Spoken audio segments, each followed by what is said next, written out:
any person can make the metal samples inside these sealed tubes bend by psychokinetic powers, I'll give them $10,000. Remember him? Uri Geller, the man who once amazed David Dimbleby and us all with this fork. Today, 10 years on, he's still at it. Come here, look. Melt. And there's a new generation of metal benders from all corners of the globe. Bend, bend, bend. Metal bending is the subject studied by QED tonight at 9:25. The finals of One Man and His Dog are just starting on BBC2, and here on BBC1 now it's time for the 9 o'clock news.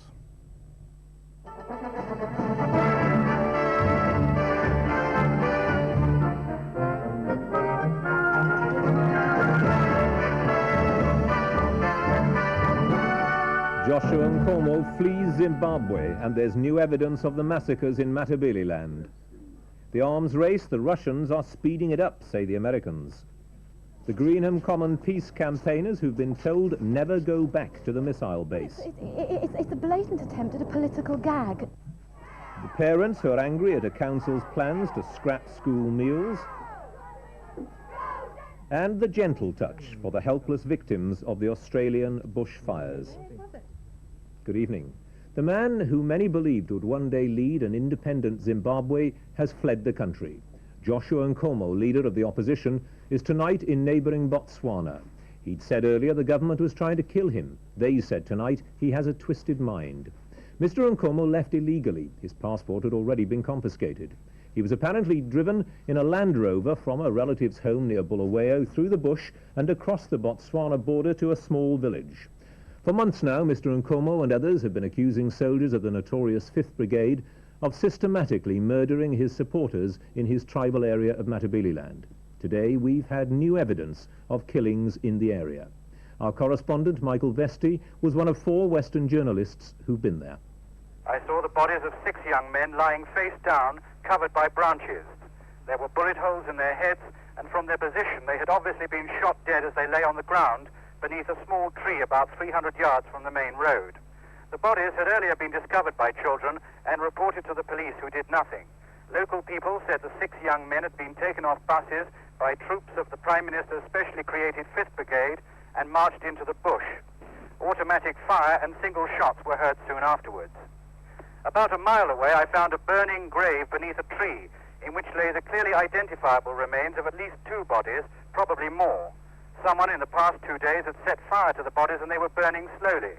Local people said there were other bodies nearby, but I was unable to find them in the bush. They thought the dead had been left to rot in the sun as an example to others not to support the dissidents. Today, a Catholic magazine published in Zimbabwe openly accused the government of terrorizing the people of Matabeleland, and 6 Catholic bishops are to meet the Catholic Commission for Justice and Peace later this week to discuss the activities of the Korean-trained 5th Brigade. At the weekend, they raided the home of Mr. Nkomo himself. From Bulawayo, Philip Hayton. Joshua Nkomo has been on the run ever since he fled from his home here in Bulawayo on Friday, just before police and troops raided it. We've seen him only once at a brief news conference at a secret rendezvous, in which he alleged that Mr. Mugabe had sent the troops to murder him. He said that he was lucky to be alive. I asked him if he was now fleeing for his life, and he laughed and pointed to his stomach and said, "With this sort of weight, can I flee?" But in effect, that is what he has done. He's fled the country and sought refuge in Botswana.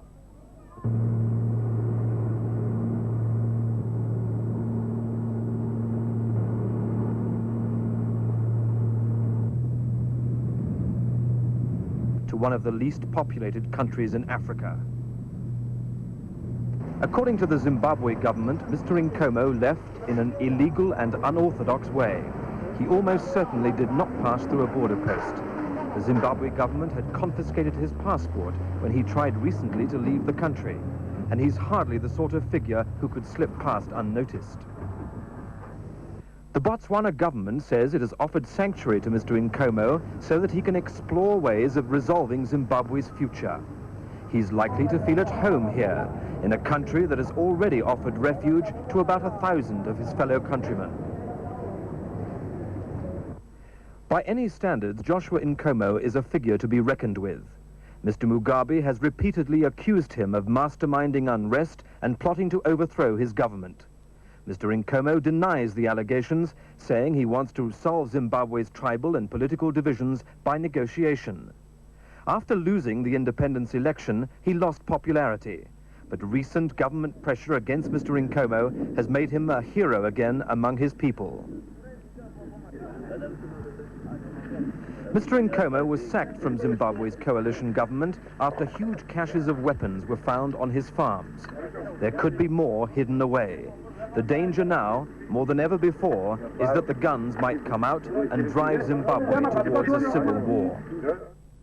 Government officials in Botswana say Mr. Nkomo won't be talking to the press while he's there. They say he'll stay temporarily while he explores all possible ways of helping to resolve the situation in his country. They're said to be embarrassed at playing host to such a controversial guest. With a large and well-trained army, Joshua Nkomo had been a powerful figure in the war for independence. Most white Rhodesians and Western leaders, including Britain, would have liked to see him become the country's first black president. But he never fully committed his guerrillas to the struggle. It was Mr. Mugabe's men who did most of the real fighting.